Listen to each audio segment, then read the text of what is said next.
मैंने सोचा पिछले हफ्ते जो हुआ उसको थोड़ा और आगे बढ़ाया जाए. I thought we'll go further in what happened last week. Are you ready to learn more about rest? तैयार हैं विश्राम के बारे में और जानने के लिए और How many सीखने के लिए? people were blessed last Sunday? कितने लोग आशीषित हुए पिछले रविवार? Okay. So go to 3 people and say this is my day. 3 लोगों के पास जाके कहें ये मेरा दिन है. Come on. Hallelujah. Glory. Praise God. प्रभु की स्तुति हो. Amen. You can Amen. be seated. आप बैठ सकते हैं.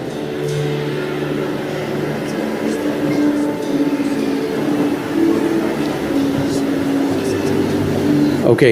As I told you last Sunday, I will say the same thing this Sunday. There's only one thing that I want from you, and that is your attention. जैसा मैंने पिछले हफ्ते कहा था, इस बार भी कहूंगा आपसे, एक ही चीज मुझे चाहिए और वो है आपका ध्यान. Okay? ठीक है? Because I will try to go a little deeper, क्योंकि मैं थोड़ा गहरा जाने की कोशिश करूंगा and then I'll see. और If फिर you are able देखूंगा. to receive it, अगर आप ग्रहण कर पाओगे we'll go further. Otherwise, तो आगे जाएंगे, नहीं तो we'll stop. वहां रुक जाएंगे. Okay? ठीक है? So let's go back to the book of beginning. तो शुरुआत की किताब पर वापस आते हैं. In the beginning, God created heavens and the earth. आदि में परमेश्वर ने स्वर्गों और पृथ्वी की रचना की. Okay? So God created heavens परमेश्वर ने स्वर्गों and the earth. और पृथ्वी.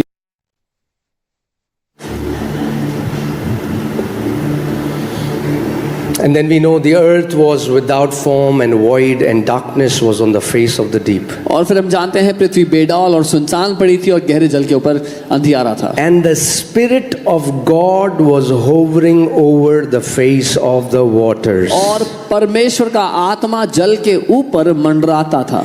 Then God said. तब परमेश्वर ने बोला. Then God said. तब परमेश्वर ने बोला.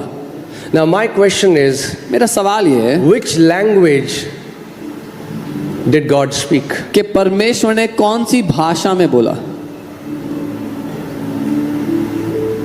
And to whom did God say this to? और परमेश्वर ने ये किससे बोला?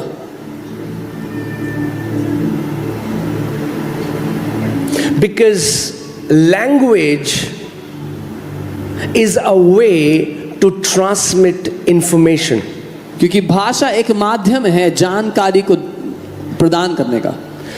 When I'm speaking to you, I'm trying to transmit or pass on an information. जब मैं आपसे बात कर रहा हूं, मैं कोशिश कर रहा हूं कि जानकारी को आप तक पहुंचाने की. But in the beginning, लेकिन आदि में God is not trying to transmit information to anyone. परमेश्वर किसी को जानकारी नहीं पहुंचा रहा.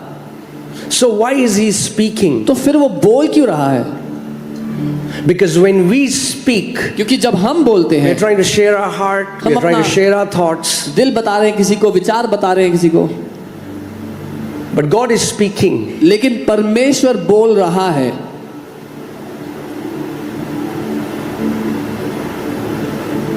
Are you ready? तैयार हो?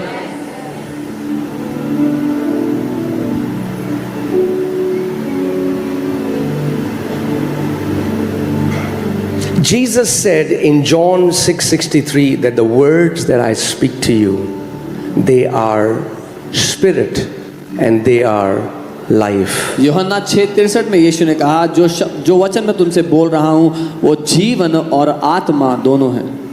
Amen. Now, in English language, it is written, God said, let there be light. But that's not how God said it. अंग्रेजी में ऐसा लिखा है कि परमेश्वर ने बोला उजाला हो जाए, लेकिन परमेश्वर ने ऐसा नहीं बोला. If you see in Hebrew, he said, light be. अगर आप इब्रानी में देखेंगे तो लिखा है उजाला हो या light be. उजाला हो. To give sense in English, it is not wrong. Let there be light. अंग्रेजी में समझाने के लिए लिखना कि उजाला हो जाए, गलत नहीं है। God is not creating light परमेश्वर रोशनी को बना नहीं रहा है, because God is light. क्योंकि परमेश्वर स्वयं रोशनी है, वो उजाला है। God is allowing the light to come out of him into the seen realm. Light is opening the gate and saying, come forth. क्योंकि वो स्वयं ज्योति है, वो उस ज्योति को अपने भीतर से उस दृश्य दिखाई देने वाली दुनिया में खोल रहा है कि वो ज्योति वहां आ जाए। Are you with me? Come forth. उसको उत्पन्न कर रहा है आगे आने के, Light be. ज्योति हो।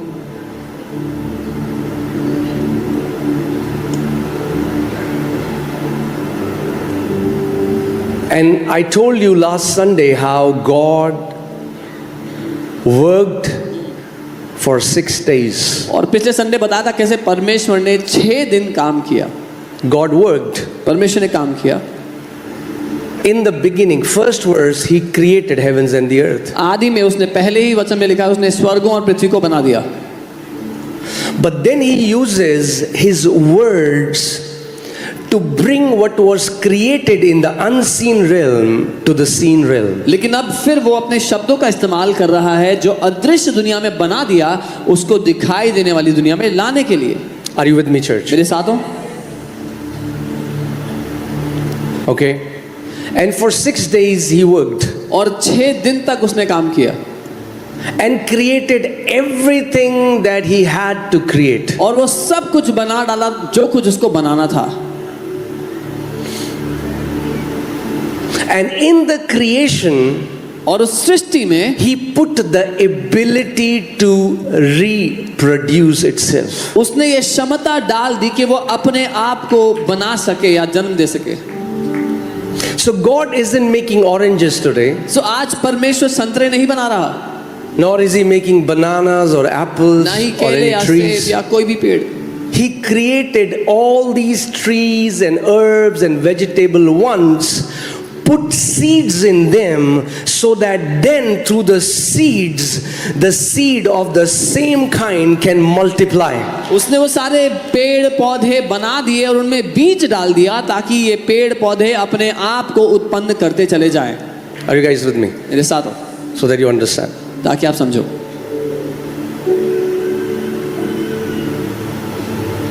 Some people say, oh, God is in control, brother. कुछ लोग कहते हैं अरे परमेश्वर नियंत्रण में है भाई। Let me ask you a question. मैं आपसे एक सवाल करता हूँ, Are you in God's control? क्या आप परमेश्वर के नियंत्रण में हो, उसके वश में हो? Does he control you? क्या वो आपको वश में रखता है? When was the last time God controlled you? पिछली बार कब हुआ था कि परमेश्वर ने आपको वश में लिया था? And if God doesn't control you, what makes you think he controls anybody else? और अगर परमेश्वर आपको वश में नहीं लेता तो आपको क्यों लगता है कि वो किसी और चीज को वश में लेता होगा? If God wanted to be in control, he would have never made Adam. अगर परमेश्वर को ही नियंत्रण में रहना होता तो वो आदम को कभी बनाता ही नहीं। You didn't get it. समझे नहीं आप? I said if God wanted to be in control, he would have never created Adam. मैं कह रहा हूं अगर परमेश्वर को ही नियंत्रण में रहना था तो वो कभी आदम को ना बनाता। But on the 6th day, he made Adam in his image and in his likeness. लेकिन छठवें दिन उसने आदम को अपने स्वरूप में और अपनी समानता में बनाया। And then और फिर he said, I'm done. उसने कहा अब हो गया मेरा, I'm not going to work anymore, Adam. अब मैं और काम नहीं करूंगा आदम, Now I'm going to rest अब मैं विश्राम करूंगा। because there is somebody क्योंकि अब कोई है that I made जिसको मैंने बनाया, who will work जो काम करेगा from my finished works. मेरे खत्म हो चुके काम से। I'm going to be in charge. I'm going to be in charge, मैं इंचार्ज रहूंगा, but he's going to be in control. लेकिन वो नियंत्रण रखेगा। Because the authority, क्योंकि I अधिकार- delegate my authority of rulership to him. क्योंकि अपना प्रभुता करने का अधिकार मैंने उसको दे दिया है। Let them have dominion. उन्हें प्रभुता करने दो। Are you with me? मेरे साथ हो?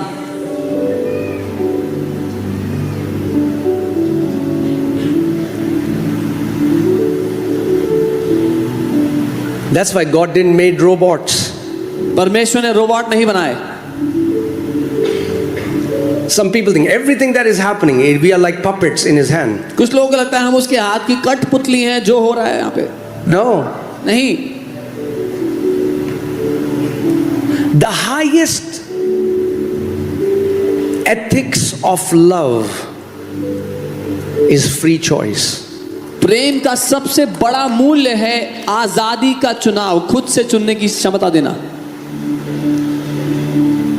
You know, now they are saying that they are creating humanoids. That means they're trying to make like a human soul, like AI, and put it in human beings. And they are saying that they are trying to create a capacity that humanoid, like a female robot that can even give birth to babies. I don't know if that will happen or not, but what I'm saying is, if that happens, you can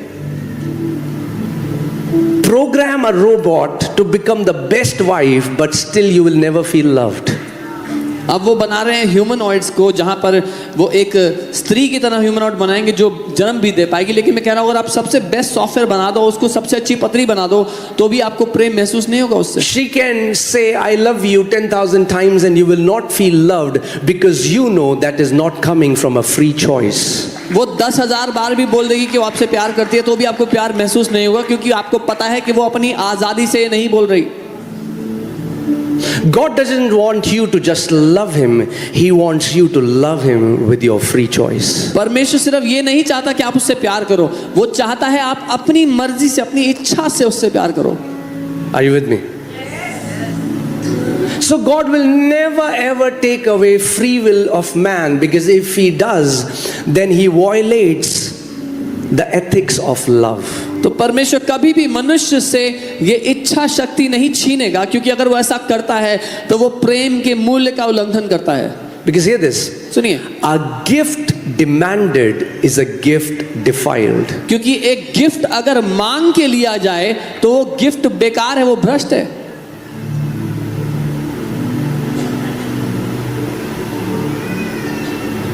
Okay, but let me just come back. मैं वापस आता हूँ, I want to show you something else. कुछ दिखाना चाहता हूँ आपको. Okay, so God finishes the work. Let's just go there. परमेश्वर ने अपने काम को खत्म कर दिया. Okay, Genesis chapter 2 verses 1 to 3. उत्पत्ति 2 उसका. Are your ears open? आपके कान खुले हुए हैं. Thus the heavens and the earth and all the host of them were what? Finished. जो आकाश और पृथ्वी और उनकी सारी सेना का बनाना समाप्त हो गया. That means, hear this, सुनिए, God is not a bad planner. परमेश्वर खराब प्लानिंग करने वालों में से नहीं है. He doesn't get shocked by something happening and then he works. He knows the end from the beginning. He knew everything that would be needed to be done in thousands of years ahead. He did it in Genesis 1:1. Amen. तो वो ये नहीं है कि हैरान हो जाएगा बीच में, कह रही ये क्या हो गया, क्योंकि उसने शुरुआत से अंत तक उसको सब देखा हुआ, उसको सब पता है, तो वो उसके हिसाब से प्लानिंग करके उत्पत्ति 1:1 में ही सब कुछ उसने बना दिया. Are you getting this, church? He finished it. उसने समाप्त कर दिया. Our story begins when he said it is finished. हमारी कहानी वहां से शुरू होती है जब उसने कहा पूरा हो गया. So we are not trying to finish it. तो हम उसको खत्म करने की कोशिश नहीं कर रहे उस कहानी. We are trying to live from his finished works. हम उसके पूरे हो चुके काम से जीने की That's कोशिश what कर रहे he हैं. told Adam, I've done everything that I have to do. I'm going to rest. I'm going to bless this day. And you're going to live from this seventh day. You're going to live out from my rest. उसने आदम से ये कहा, मैंने सब कुछ समाप्त कर दिया है, अब मैं विश्राम करूंगा, इस 7वें दिन को मैं आशीष दूंगा और आदम तू मेरे विश्राम से जिएगा. Because when you live out from rest, you can walk in dominion. क्योंकि जब आप विश्राम से जीते हैं तो आप प्रभुता में जिएंगे. There is no rest in religion. धर्म में विश्राम नहीं है. Now when God created Adam and he's telling Adam all these things, I want to ask you, what is the religion of Adam? जब परमेश्वर ने आदम को बनाया, उसको ये सब बताया, तो मैं आपसे पूछता हूँ, आदम का क्या धर्म था इस time? Is Adam Hindu or Muslim or Sikh or Christian? क्या आदम हिंदू है, मुस्लिम है, सिख है, ईसाई है, क्या है वो? Who is Adam? कौन है आदम यहाँ पे? Luke 3:38 says Adam was created to be a son of God. लूका 3:38 बताता है कि आदम को परमेश्वर का पुत्र होने के लिए बनाया गया था। Okay, I want to ask you. मैं आपसे सवाल, What is Adam's religion? आदम का धर्म क्या है? That means sons of God are before religion existed. वो परमेश्वर का पुत्र है, इसका मतलब परमेश्वर के पुत्र धर्म से पहले मौजूद। That means if you are a son of God, अगर आप परमेश्वर के पुत्र हो, you no longer identify with the religious systems of this world. तो आप इस दुनिया के धार्मिक रीति रिवाजों से अपनी पहचान नहीं लगाते। Are you with me? मेरे साथ हो? Because gospel started way before religion started. क्योंकि सुसमाचार धर्म के शुरू होने से बहुत पहले शुरू हुआ।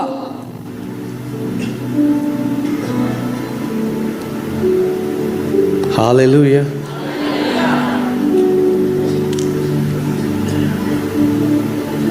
If Adam had no religion, last Adam had no religion.